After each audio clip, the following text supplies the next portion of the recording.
Oi, pessoal, tudo bem? Eu sou a Duda Branco, faço parte dessa comunidade, desse movimento, desse grupo de inovadores aqui do Brasil. E a gente vai começar hoje uma outra série especial para falar sobre inovação. E essa mesa que está aqui hoje comigo vai compartilhar um pouco sobre ecossistemas e experiências internacionais de inovação. O que é que acontece lá fora que não tem aqui dentro no Brasil? Quais são os agentes de inovação que tem lá? O que é que tem no Brasil que não tem aqui fora? Mas aí, antes para a gente começar a esquentar, deixa eu apresentar aqui cada um. Paulo, tá contigo. Eu sou Paulo Imediato, trabalho no ecossistema de inovação desde 2012. Hoje estou na Oxija, liderando a parte de marketing e relacionamento com o ecossistema. E tive a oportunidade de passar por alguns ecossistemas aí pelo mundo para aprender um pouco e compartilhar um pouco dessas experiências aqui com vocês. Queremos escutar. Bom, pessoal, eu sou o Otávio, trabalho com inovação corporativa há mais ou menos 8 anos. Já trabalhei em multinacionais, já trabalhei em empresas nacionais, então a gente também tem um pouquinho para compartilhar do que eu já vivi desse ecossistema, trazendo startups de fora para o Brasil e do que também já vivi com startups brasileiras e ecossistemas fora do Brasil. Bom, eu sou a Érica Menezes, hoje eu estou como responsável de Corporate Venture Capital, mas já trabalhei também com inovação aberta e eu visitei alguns ecossistemas estudando e foi assim que eu fiz a minha transição de carreira aí para a área de inovação, então espero compartilhar aí com vocês alguns aprendizados. Vamos lá então. Então, para esquentar esse papo, eu acho que vale a gente conceituar um pouco o que é ecossistema, né? É uma palavra muito popular, mas que talvez o significado dela esteja um pouco confundido, né? O que de fato é ecossistema? Um dos significados que eu mais gosto é que ecossistema de inovação é um ambiente super complexo, mas interconectado entre si, em que os agentes interagem e colaboram em busca de uma solução. E no caso do ecossistema de inovação, é buscando estimular a inovação. Novas ideias, novas soluções, novas tecnologias. E quem são os agentes de inovação que a gente tem hoje no mercado? Startups, obviamente, scale-ups, centro de pesquisa, as corporações, universidades, fundos de investimento. Acho que eu gabaritei a maioria deles, né? O governo, quase. O governo, agentes do governo.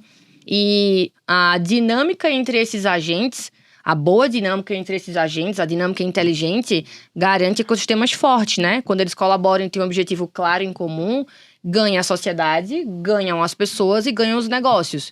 Então, primeiro de tudo, a ideia aqui é a gente entender um pouco de que ecossistema lá fora tem bons aprendizados e boas dinâmicas que a gente gostaria de trazer para cá. E o que é que a gente também pode provocar do Brasil para fora. E aí, Paulo, eu queria começar com você. Qual é o ecossistema, qual foi a visita, experiência que você teve fora, que mais chamou a atenção e por quê, primeiramente? Legal, obrigado, Dura, pela pergunta. Seguinte, eu tive a oportunidade em 2019 de morar em Israel durante um tempo. Eu estudei na Universidade Hebraica de Jerusalém, num processo de imersão intensa lá no ecossistema de Israel, que traz alguns dos atributos que são mais importantes para o desenvolvimento de novos negócios, né?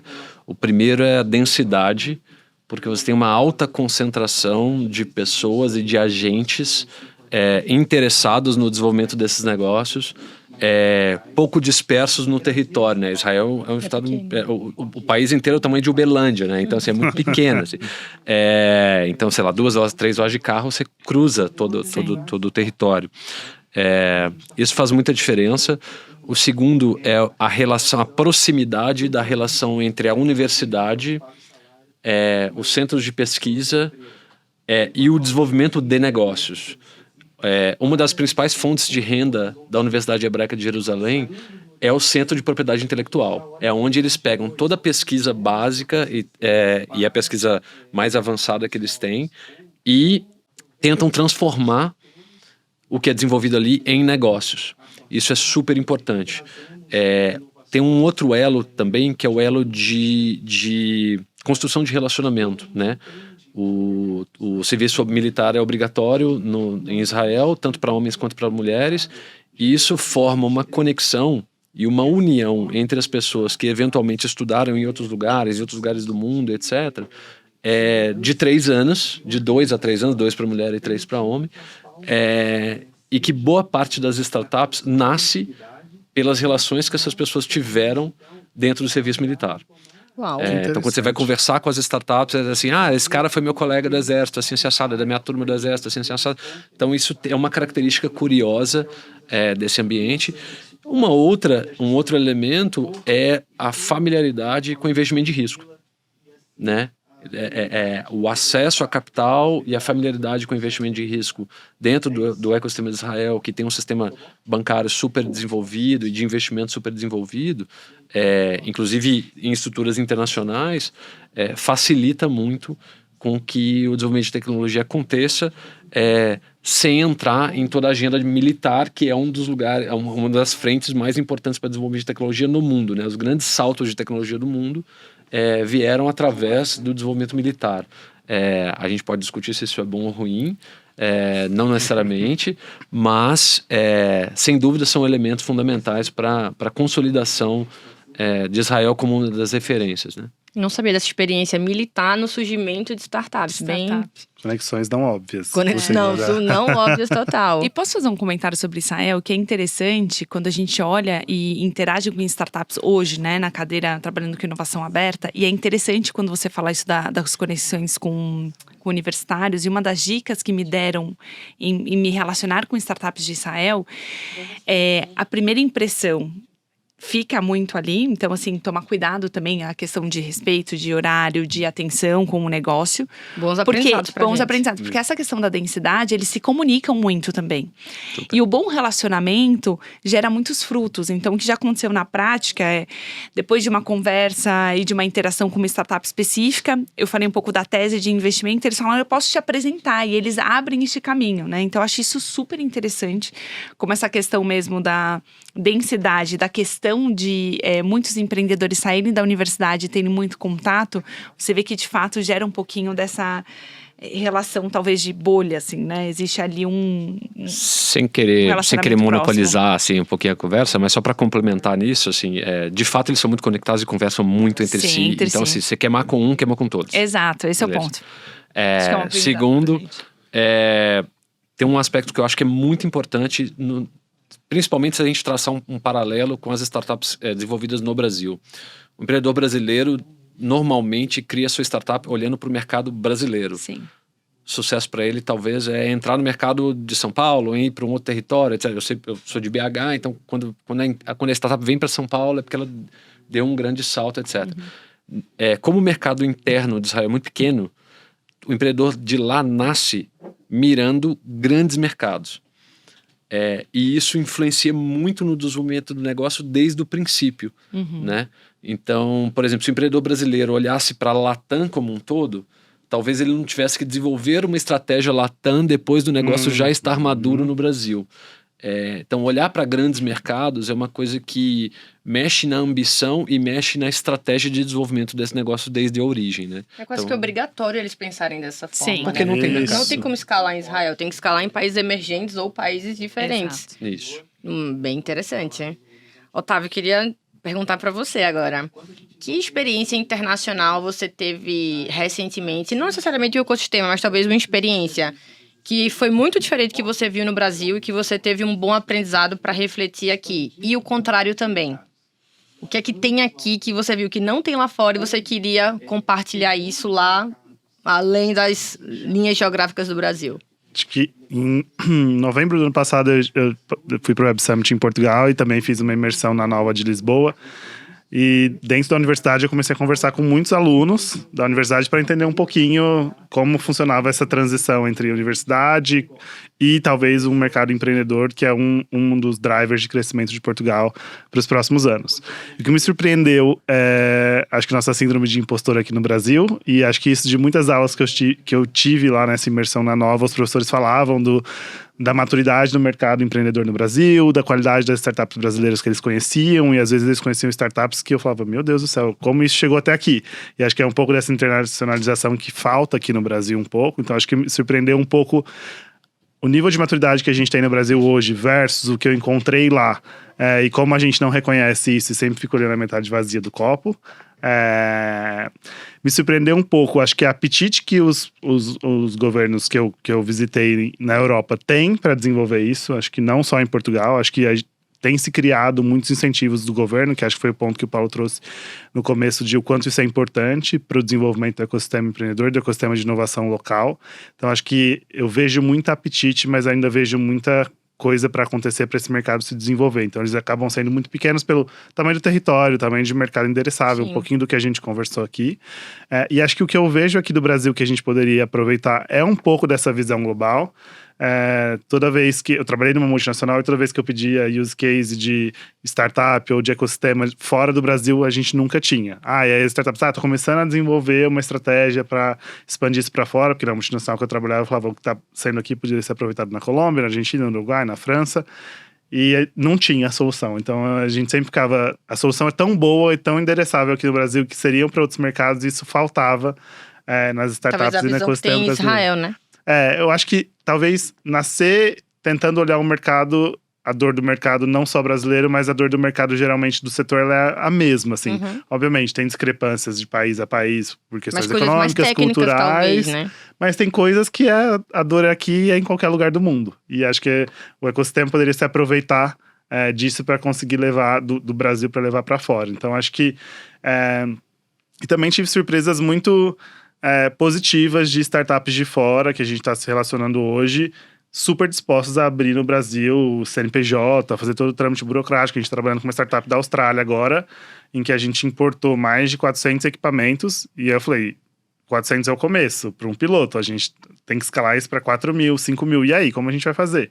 E aí você começa a negociação da startup também, às vezes nem ter a ambição de crescer tanto num mercado que ela não estava preparada, mas surgiu a oportunidade e eu enxergo muita disposição do ecossistema de fora do Brasil de trazer estrutura, abrir o CNPJ, toda a parte burocrática aqui dentro para aqui dentro do território nacional. Cá entre nós não é nada simples. Nada. E aí entra a questão do governo, que é o quanto a gente tem de burocracias internas para o desenvolvimento desse ecossistema. Por exemplo, ter um representante social, abrir CNPJ, questão contratual, Total. emissão de nota fiscal, imposto. E aí você começa a trazer todo arcabouço governamental para estimular esse desenvolvimento de ecossistema aqui. Mas eu sinto muito boa vontade, acho que das startups que eu estou trabalhando que não são do Brasil agora, de desenvolver esse mercado, mesmo que não enxergassem num primeiro momento como uma super oportunidade. Aí quando você starta o processo e fala, olha, vai dar certo, eu vejo muito apetite para conseguir desenvolver isso e escalar isso no longo prazo. Deixa eu trazer um comentário rapidinho, que tem uma oportunidade que muitas vezes os empreendedores, e a gente provavelmente vai estar falando com alguns empreendedores e empreendedoras aqui, ignoram como fonte de fomento para o seu negócio, são justamente os programas que os governos lançam. Sim. Então assim, o edital da FINEP saiu Acabou de agora, sair. é um Isso. caminhão de dinheiro, mas aí você precisa aprender a jogar esse jogo, que é um jogo que as startups estrangeiras, sobretudo na Europa, se utilizam bastante, Muito. né? Embrapi, mesma coisa. Sim. Então, principalmente para desenvolvimento de tecnologia complexa, que leva mais Hard tempo tech, e que precisa de um comprometimento de capital maior, é muito importante olhar para isso. Muitas vezes o empreendedor e a empreendedora estão olhando muito para VC Track ou para jornada de Isso. investidor, e tem um monte de edital de fomento. A gente tem uma startup, por exemplo, no portfólio, que vai completar, se eu não me engano, 10 milhões de reais captado de fonte de fomento do governo. Sim. E acho que isso é bem legal, é uma super oportunidade, desde que a gente aprenda a jogar esse jogo, né? E o melhor é a história do fundo perdido ainda. Porque você tem uma dedicação, sim, é complexo esses editais, mas no final das contas, boa parte, eu não sei se todos, tá? Mas assim, eu sei que boa parte tem uma questão também de fundo perdido. Não é que você precisa retornar isso, né? Sim. E às vezes o empreendedor também não tem essa malícia de pensar que o VC Track, você tem ali um VC o tempo inteiro cobrando por algumas entregas, milestones e tudo mais. Não que você não vai ter cobranças, porque é claro que você tem alguns compromissos quando você entra em editais, mas existe um comprometimento científico, principalmente, neste caso, que você pode colocar toda a sua energia no desenvolvimento daquela tecnologia sem pensar necessariamente na comercialização e no ROI que isso vai dar em curto prazo, né? E acho que isso também tem link com pesquisa. Acho que do Sim. mesmo jeito que você falou de Embrapi e FINEP para as startups, também para as grandes corporações, é um meio de ajudar a desenvolver a startup. Porque Exato. acho que você desenvolvendo uma linha de pesquisa, se utilizando das redes de fomento governamentais, também ajudam a corporação a dar vazão a projetos e talvez desenvolver o mercado de startups também através de pesquisa e desenvolvimento. Total. O FINEP tem isso, inclusive. Só pra gente não desviar, para empresas tem também para estudos clínicos e tudo mais. O ecossistema da Alemanha é muito assim, né, Érica? Acho que Super. O que é interessante do ecossistema da Alemanha? Algo que me assustou é que a gente está falando também de uma densidade, quando a gente fala o tamanho da Alemanha é mais ou menos o tamanho de Minas Gerais. Não à toa a gente fala Minas desse é um estado país, tão lindo, né? Esse estado tão lindo. E são 70 mil startups. E o Paulo trouxe um ponto super interessante, porque ele fala, a cultura alemã, no final das contas, é um pouco avessa a risco, e é de fato avessa a risco. Mas o porquê será que a gente tem, então, tantas startups neste país? Existem algumas frentes específicas que já vêm do histórico econômico do próprio país. Então, quando você olha, as principais startups estão em mobilidade, em saúde, em sustentabilidade e a parte automotivo, tech e de informática. Esses são os 4, 5 principais pilares. Tem muito incentivo governamental e incentivo dentro das universidades. Então, o que acontece, que a gente ainda vê pouco, eu não vou dizer que a gente não tem no Brasil, mas a gente vê pouco, são universidades trazendo conteúdo sobre empreendedorismo. Você não aprende na faculdade a empreender.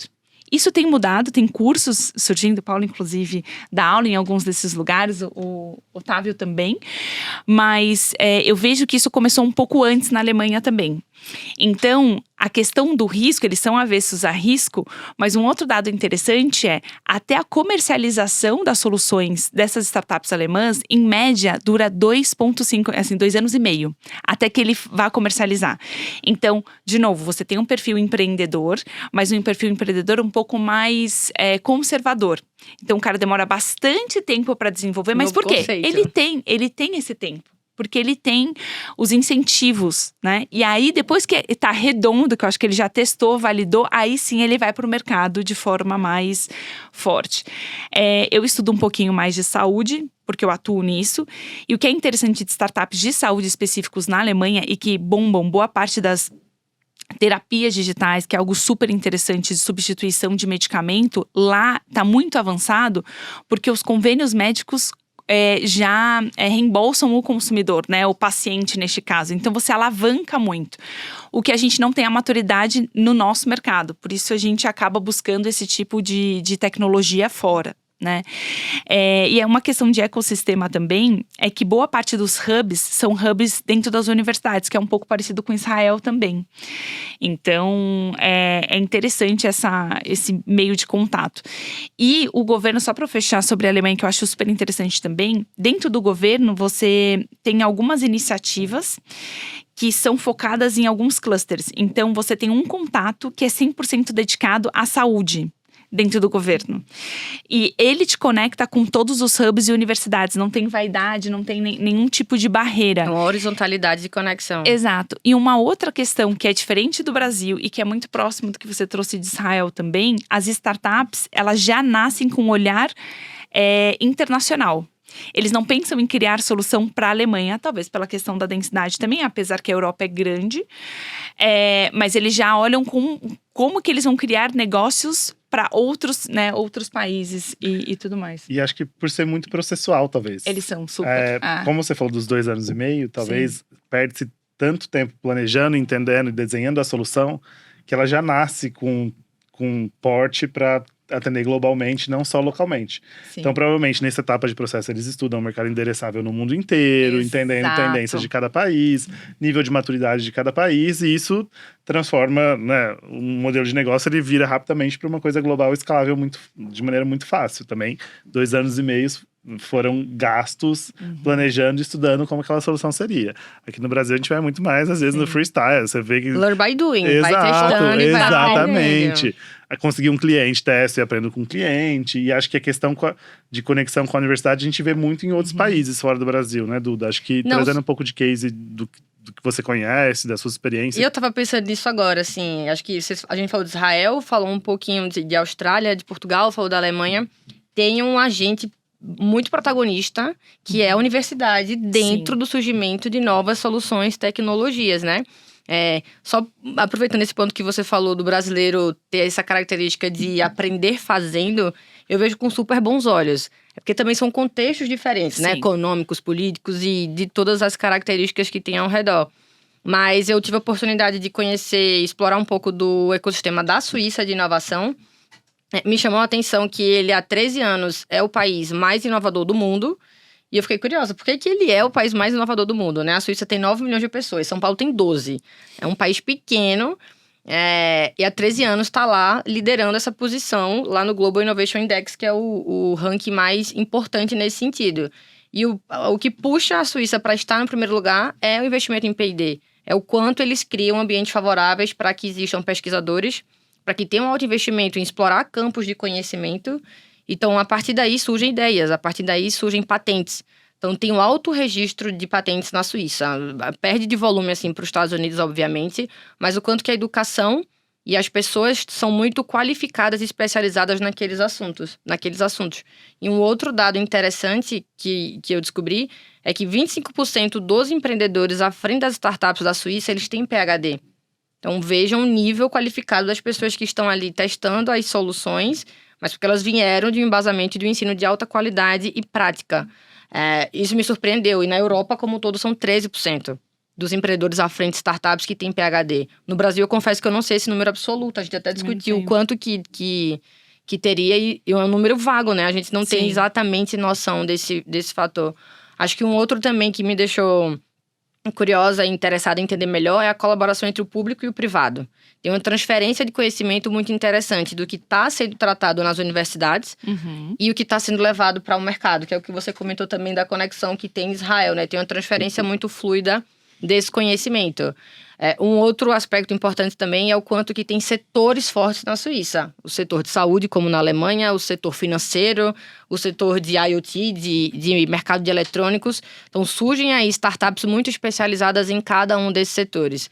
Mas assim como em Israel, a escala não é feita na Suíça. A escala é feita em países emergentes, com outra configuração. Então, acho que o brasileiro aqui ganha nesse sentido, né? A gente não tem, talvez, a especificidade técnica, mas a gente tem um jeito arrojado e não conservador nesse sentido, porque o Brasil é diferente, de testar e aprender durante a execução da solução, né? O que não acontece em países europeus por motivos óbvios. E, por fim, obviamente, a Suíça é um país muito seguro para você estar lá. Então, a moeda é estável. É um país... Tributação, provavelmente, A mais tributação simples. é moderada, inclusive. Tem uma liberdade econômica muito maior. Eles são mais liberais. A governança, inclusive, é mais liberal. Por isso que é mais competitivo para grandes empresas estarem na Suíça. Então, tem um ambiente favorável aí para inovação interessante. O que é que a gente pode aprender de lá? Acho que, assim, falando de Europa, tem um aprendizado aí claro da gente entender como é que conecta melhor universidade, centro de pesquisa, corporação e empreendedor. Sim. A gente discute bastante isso, mas o que é que a gente está fazendo na prática para que esse ecossistema tenha uma dinâmica eficiente, que tenham projetos de impacto para a sociedade? Acho que esse é um. Um outro que eu senti falta lá fora é o quanto que existem comunidades como a nossa que trocam para ter esses aprendizados. Na Suíça tem muitas mentorias, pessoas muito específicas que mentoram as startups, mas o quanto existe de ambientes de troca para que todo mundo aprenda. A gente tem bastante aqui no Brasil, a gente vive isso, é o nosso dia a dia. Isso não tem lá. E o Learn by Doing também não existe lá, porque tem essa concepção de preciso criar um planejamento, preciso ter um tempo, ter um ciclo maior de teste. Exato. Para ir a mercado. Para ir a mercado. E acho que talvez isso dificulte a escala global, porque talvez existe uma crença tão forte sobre o produto criado ou a solução criada que não existe flexibilidade. E a gente aqui no Brasil, né, na maioria das vezes a gente quer, de alguma maneira, adaptar a nossa realidade. E aí requer uma flexibilidade, uma agilidade e talvez abrir mão de alguma coisa que você construiu para conquistar um cliente global, que talvez, quando a gente olha para o mercado europeu ou para o mercado australiano, seja um pouco mais difícil, culturalmente falando. Porque eu demorei 2 anos e meio, por exemplo, para construir aquilo, e agora eu vou ter que mudar tudo que eu construí para atender um cliente no Brasil, que eu não sei se vai dar certo ou se não vai, para um piloto. Existe um pouco dessa dicotomia de e tem uma questão cultural do foco, né? Eles têm essa coisa de ser muito focados, assim. Mas eu acho que a gente consegue traçar alguns padrões, né? Assim, se a gente pegar desde do ecossistema mais importante do mundo, que é o Vale do Silício. Sim, assim. Sim. O Vale do Silício acontece porque você tem, assim, uma confluência de fatores ali. Duas grandes universidades, né? Berkeley e Stanford. E eu tava lendo um artigo que é bem curioso, assim, eu não vou lembrar a fonte agora, mas depois eu compartilho pra gente colocar na legenda aí do episódio, que foi o primeiro lugar em que você tinha autodesenvolvimento tecnológico, ou seja, toda a parte do início da computação nos Estados Unidos, também tinha bastante investimento de governo, investimento militar, mas então os centros de pesquisa das empresas que estavam na fundação da tecnologia do lado de cá, né? Ao mesmo tempo, você tinha um movimento hippie contra a cultura, experiências psicodélicas acontecendo no mesmo lugar. Ambiente. Então você misturava um pouco da criatividade, da liberdade com esse ambiente de negócio e de tecnologia muito intenso. Deu super certo. E sempre falam que é impossível replicar isso, porque aquele momento foi um momento muito mágico nessa história, né? Os Estados Unidos falam muito sobre qual é o próximo Vale do Silício, né? Porque lá deu uma saturada. Tive a oportunidade de estudar lá também em 2014. De lá para cá, tá todo mundo meio que saindo de lá, porque fica muito caro, gentrificado, difícil empreender, a densidade começa a jogar contra o ecossistema, né? Então você tem um movimento grande de pós-pandemia, muita gente foi para Austin, muita gente foi para Miami e muita gente foi para a Cidade do México, porque tem clima melhor, é mais barato, você consegue meio que replicar com essa coisa da estrutura remota. Mas a gente vê alguns padrões, né? Ou seja, alguma participação de governo em incentivo, sempre ancorado em algum tipo de centro de pesquisa e Universidade. e Academia, universidade, né? Muito forte. formação de talento, né? Sim. Essa coisa do ambiente que gera um pouco dessa densidade, da combinação de atores no mesmo espaço para que essa troca aconteça.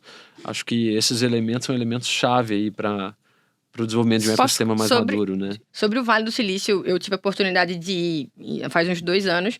Me chamou a atenção que existe uma abertura muito grande para você sentar e compartilhar uma ideia. Que às vezes em outros ecossistemas existe o título na frente da ideia. E lá eu senti que tem a ideia antes do título. Do tipo, Paulo, eu tenho uma ideia aqui. Você pode ser o CEO, sei lá, do melhor fundo que tem lá. Mas você tá escutando a minha ideia. Então acho que tem menos muros lá e mais interações transversais que fomenta, né, essa criatividade com a parte tecnológica e a tecnicidade. Acho que é uma equação não óbvia, mas bem interessante. Só mais um elemento, desculpa. Imagina. Tem um give back muito grande, tem um retorno muito grande. Então não tem nenhum empreendedor de muito sucesso que saiu, que não volta para lá para deixar dinheiro, para ajudar, para mentorar e etc. Primeiro ecossistema do Brasil de maior relevância foi o de Belo Horizonte, por causa do caso da Aquan, que foi comprado pelo Google, etc. Aí saiu um monte de startup, uma safra de startups de lá, e aquilo se dispersou muito rápido, acessando o mercado de São Paulo, Brasil, foi ganhando escala, a coisa foi mudando. Acho que fazer esse movimento de give back, né? Assim, você vai no prédio que é financiado pelo Phil Knight da Nike, porque para ele é importante. Isso é muito legal. O centro de pesquisa da empresa X. Então os caras voltam para retornar a origem, né? Fortalecer ali aquela fonte, né? Faz muito sentido, porque isso torna muito mais, como fala, sustentável, né? Eu só queria colocar uma pimentinha, não sei como a gente tá de tempo, mas um ponto que eu acho que ninguém falou. A questão da diversidade. Quando a gente fala de Vale do Silício, porque a inovação, a gente fala da importância de ter diversidade, e aí até pensando em internacional também, porque o Vale, por ter sido talvez o primeiro, ele chama muito a atenção do mundo como um todo, e você teve ali uma convergência de muitas culturas. E aí eu queria fazer essa provocação. Você acredita que isso tem a ver também com o... Tem. A minha turma, por exemplo, era formada por paquistaneses, indianos, coreanos. Olha que interessante. Essencialmente, assim. Muitos chineses de 14 para cá. Então, de fato, isso tem um movimento diferente. Eu acho que lá, assim, se a gente fosse... qual é o ecossistema? É legal ir lá entender a história, aprender e etc. Não tem como questionar, mas eu acho que é um lugar muito inflacionado também. Paga-se muito pela grife de Vale do Silício, verdade. sabe? Sim, isso é fato. Acho que tem ecossistemas muito interessantes, tipo Suíça, que são menos sexy do ponto de vista de apelo, de engajamento, mas que tem muitas coisas bem interessantes A acontecendo. Alemanha também é, de verdade. A Finlândia questão também.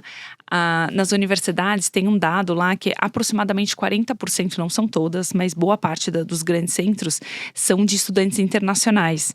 E quando você olha os founders das startups alemãs, não necessariamente é 100% alemão, os times são bem internacionais.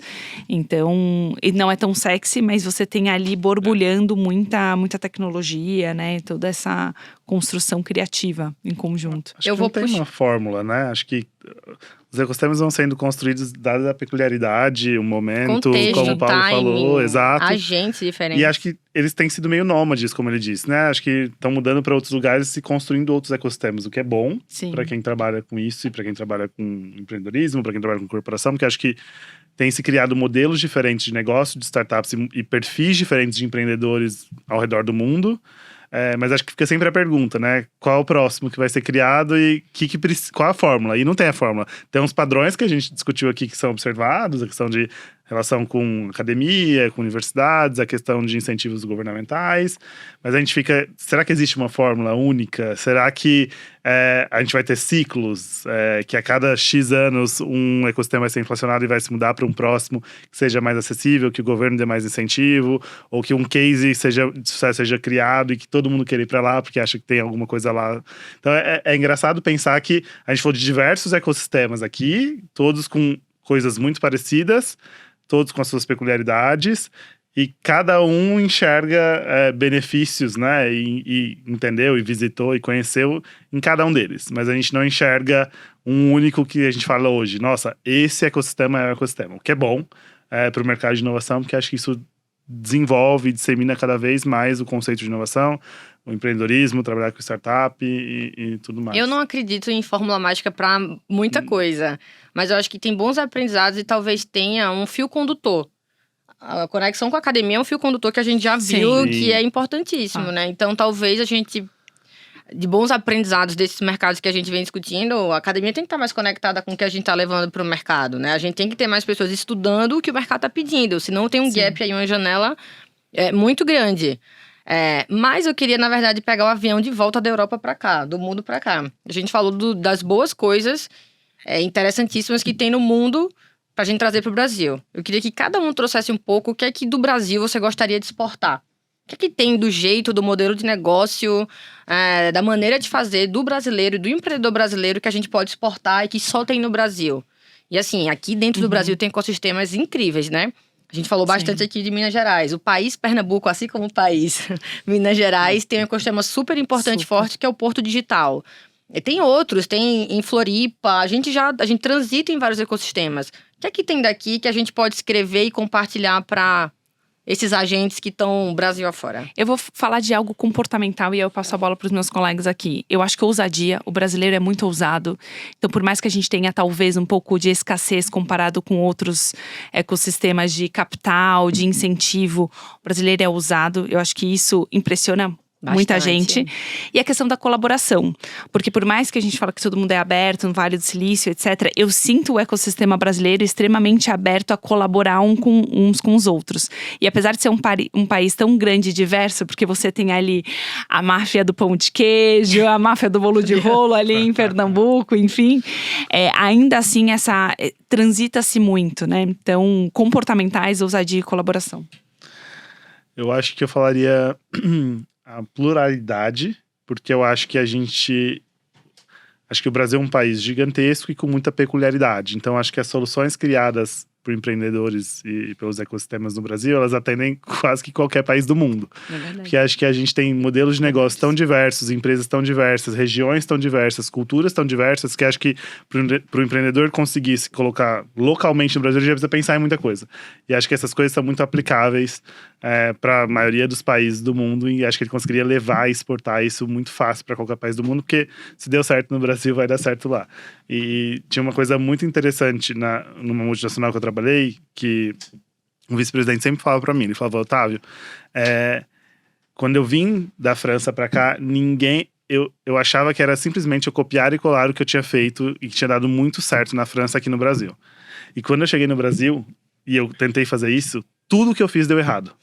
Ele falou, testei umas 10 coisas e as 10 coisas deram errado. E eu falava, não é possível. Eu fiz na França, ele tinha morado na Polônia também. Eu fiz na Polônia, fiz na França e deu tudo certo. Por que no Brasil não dá certo?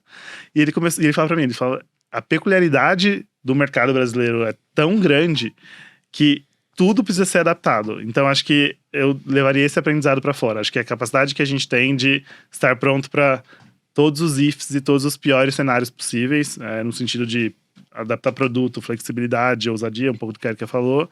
E acho que isso torna o brasileiro muito mais pronto, dada o cenário brasileiro para levar para fora. Então, acho que é um pouco dessa pluralidade. Corroborando com o argumento de vocês, assim, eu costumo dizer que a diferença, quando eu voltei do Vale, o pessoal perguntava, pô, que legal, como é que é e tal, não sei o que. Eu falei, cara, é o seguinte, Vale do Silício é infraestrutura, tudo joga a seu favor.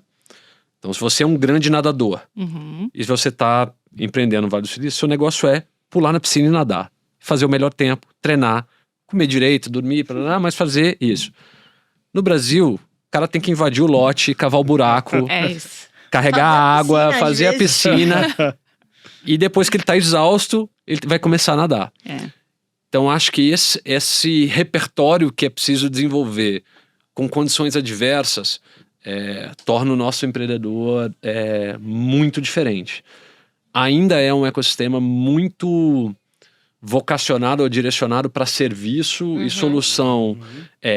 Desenvolvimento de aplicações em cima de tecnologias que já existem, mas somos excelentes em desenvolver essas aplicações e fazer o design do serviço a partir de uma infraestrutura que já existe. Tipo, você pega IA e desdobra o uso, a aplicação daquilo. O desenvolvimento profundo aqui ainda precisa muito se melhorar, né? Avançar. Então, acho que essa balança é o meu insight aí. Eu só ia enriquecer em cima disso aqui, que era a energia do brasileiro, ela é única. Então, a energia do brasileiro empreendedor, ela é diferente de todas. Então, ele é ousado, ele é diverso, ele tem o ambiente está completamente desfavorável, mas ele tem uma energia que ele consegue se redescobrir, se reinventar, que o empreendedor de fora às vezes não tem. Ele estudou muito tempo, ele está muito seguro do que vai fazer. Ele tem o playbook todo pronto, né? O europeu, enfim, o alemão. O brasileiro às vezes não tem nada. Ele tem a ideia na cabeça, ele tem coragem, ousadia, ele tem brilho no olho. Ele tem uma paixão ali por testar, empreender e pela criatividade que outros países não têm. Então, esse jeito brasileiro que a gente fala, eu acho que eu tenho o maior orgulho desse jeito brasileiro. É o jeito que move as novas tecnologias aqui, né? É o jeito que puxa serviços, é o jeito que puxa as ideias, mas é o jeito que vem transformando e colocando o Brasil como protagonista latam, né? De ideias, de hubs, de novas tecnologias. E acho que a gente tem muito que exportar isso para fora. Só para fechar um argumento aqui que eu acho que é importante, o Otávio perguntou qual que é o próximo, né? A gente lê Scott Galloway, Wall Street Journal, Bloomberg falando de México, falando do ecossistema Latam. Então, o brasileiro precisa olhar mais para Latam, além da barreira do idioma, porque na Colômbia tem muita coisa interessante acontecendo com projeto de educação em Medellín, formação de mão de obra em tecnologia. Dois dos maiores cases de tecnologia da América Latina, a maior empresa da América Latina é o Mercado Livre. Então, que puxa o bonde de um monte de coisa.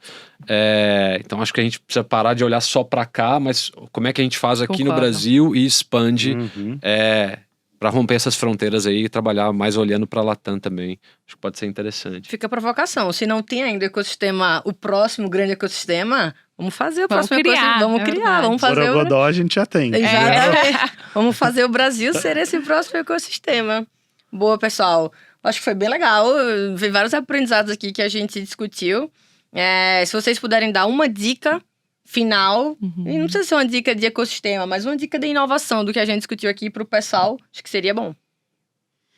A minha dica vai ser pensar com abundância para fazer com que esses ecossistemas aconteçam. Não é concorrente, não é nós e eles, não é competição, mas como é que a gente pensa como é que a gente constrói coisas juntos, né? Independente, coopetição, mais do que competição. Boa. Gostei. Bom, a minha é bem clichê, mas eu acho que de tudo que a gente falou conecta muito, que é a questão de aguçar a curiosidade. E a história do aprendizado contínuo mesmo. A gente falou muito de outros países e tudo mais, foi de experiências que a gente foi para aprender, né? E isso traz, de alguma forma, muita bagagem pra gente também. Eu acho que a gente tem muito para aprender aqui ainda. A inovação, ela tá em plena construção. Então, aguçar essa nossa curiosidade de ler, de conhecer, de se jogar de cabeça mesmo em um território desconhecido, é muito rico. Então, eu só recomendo. Boa. Tava pensando aqui, brisando, e aí eu olhei atrás da Duda, tem um quadrinho escrito diversão. E acho que eu vou usar essa dica. Eu acho que se divertir, acho que é uma trajetória que não é fácil. Acho que a trajetória, seja de empreendedor, seja de grande corporação, acho que é necessário muita resiliência, mas acho que se não tiver diversão, que acho que é um pouco do que a gente faz na nossa comunidade, acho que é um pouco do que a gente traz aqui, acho que é um pouco do que a gente tenta estimular o ecossistema a se divertir mais e trocar isso com leveza. Então, acho que a minha dica é divirtam-se ao longo do caminho para ter história boa para contar, além da história de negócio, de história de conexão, de encontros não óbvios, de conexões não óbvias. Então, acho que a palavra vai diversão. Boa. Por fim, eu queria trazer, na verdade, o que você falou sobre o Vale do Silício. Vamos praticar mais o give back, vamos compartilhar mais com os outros pra gente espalhar conhecimento, né? Vamos espalhar, ser mais multiplicador de inovação, mas multiplicador de conhecimento. Acho que todo mundo tem a ganhar com isso. Perfeito, Boa. Muito bom. Valeu. Gente, Valeu. Obrigada por essa Obrigada a mesa vocês. maravilhosa. Vamos viajar já. Bora. Obrigada, pessoal. Espero que vocês gostem. E aqui a gente deixa aberto que essa conversa continue. Então, tem alguma coisa que você queira discutir ou tem alguma das coisas que a gente compartilhou que você quer trocar? Escreve pra gente. A gente tá aqui pra isso. Tchau, tchau. Obrigado. Tchau, Valeu. valeu.